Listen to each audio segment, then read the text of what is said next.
반가. 안녕하세요. 박용덕입니다. 2024년 제35회 공인중개사 시험대비 기출 뽀개기 29회 1번부터 보도록 하겠습니다. 용어 정의로 틀린 것입니다. 1번 개업 공인중개사라 함은 자격을 가지고 중개업을 하는 자를 말한다. 자격을 가지고 이게 틀렸네요.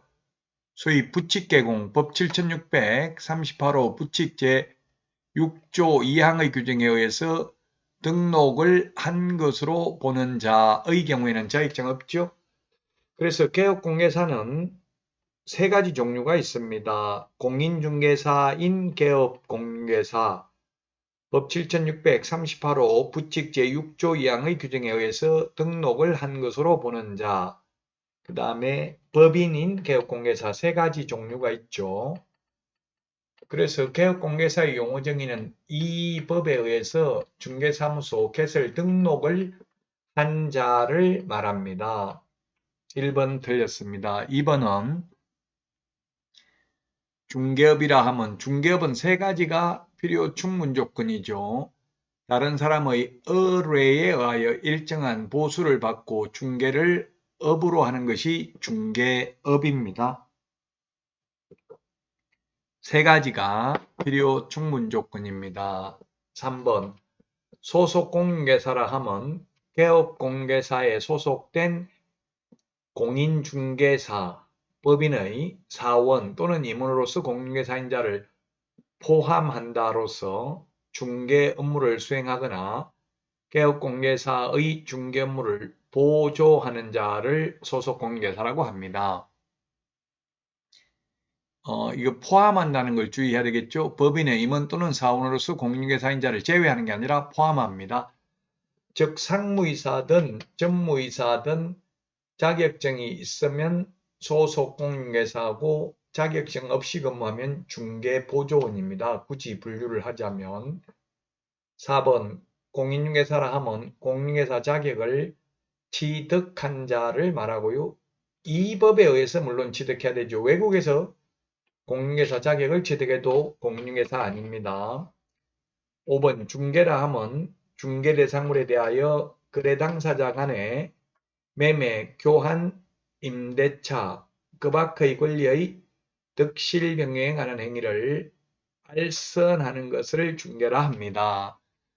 중개는 반드시 중개 대상물을 거래 당사자 간에 알선하는 것을 말하죠. 자, 그래서 1번이 틀린 정답이 되겠습니다. 다음은 2번 문제 보도록 하겠습니다.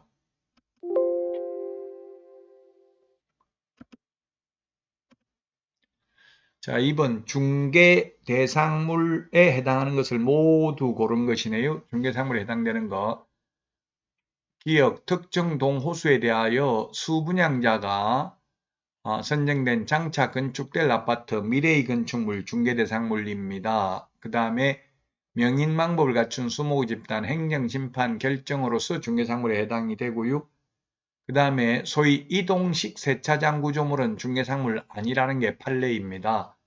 자, 그 다음에 리얼은 모든 용도, 지역, 지구, 구역 다 중개상물에 해당되고 모든 지목 모두 다 중개상물에 해당됩니다. 개인 땅이라면, 개인 부동산이라면, 거래 가능하다면, 그리고 가압류, 가처분, 가등기 되어 있는 것, 그 다음에 무허가 건물, 미등기 건물 모두 중개대상물에 해당됩니다. 따라서 정답은 4번이 되겠습니다. 중개대상물도 용어정의도 해마다 시험에 한 문제씩 출제됩니다. 다음은 3번입니다. 중개사무소 개설 등록에 관한 설명으로 틀린 것입니다.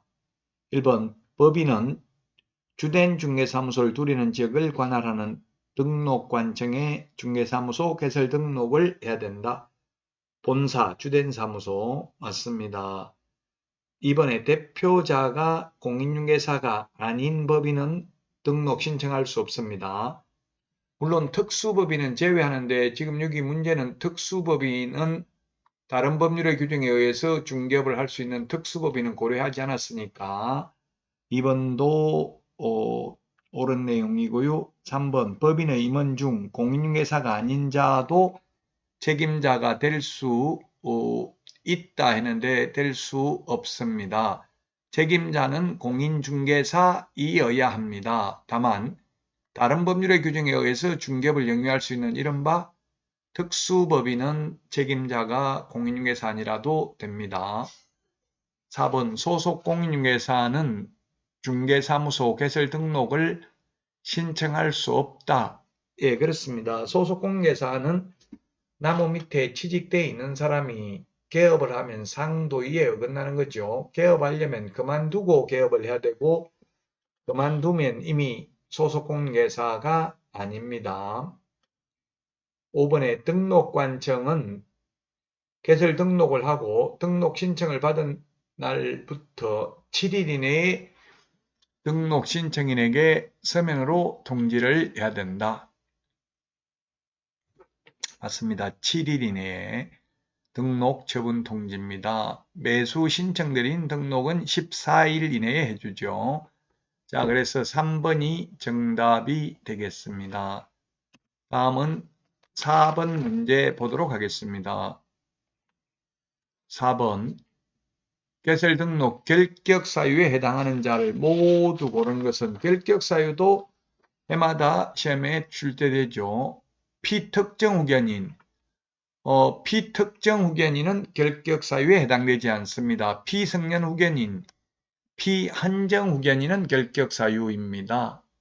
자, 그 다음에 선고유예, 기소유예 결격 사유 아닙니다. 집행유예는 유예기간 경과 후 3년간 결격 사유죠. 그래서 디귿은 집행유예 기간 중에 있으면 당연히 결격 사유죠. 왜냐하면 집행유예 경과 후 2년이니까 만약 집행유예 3년 받으면 5년 동안 결격 사유입니다.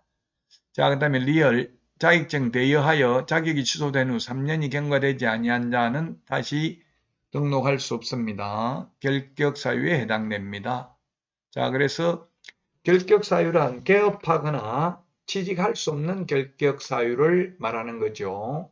그래서 5번이 정답이 되겠습니다. 결격 사유 최근 35년간 해마다 출제됐으니까 반드시 숙지해야 되겠습니다. 이 결격 사유에 해당되어도 원칙적으로 시험은 볼 수 있습니다. 다만 개업을 하거나 취직할 수 없는 결격 사유를 말하는 겁니다. 그래서 미성년자도 자격은 취득할 수 있지만 성년이 될 때까지 취직을 하거나 개업은 할 수 없죠. 자, 이번 시간 여기까지 하고요. 다음 시간에 찾아뵙겠습니다. 다음 시간에 만나요. 안녕.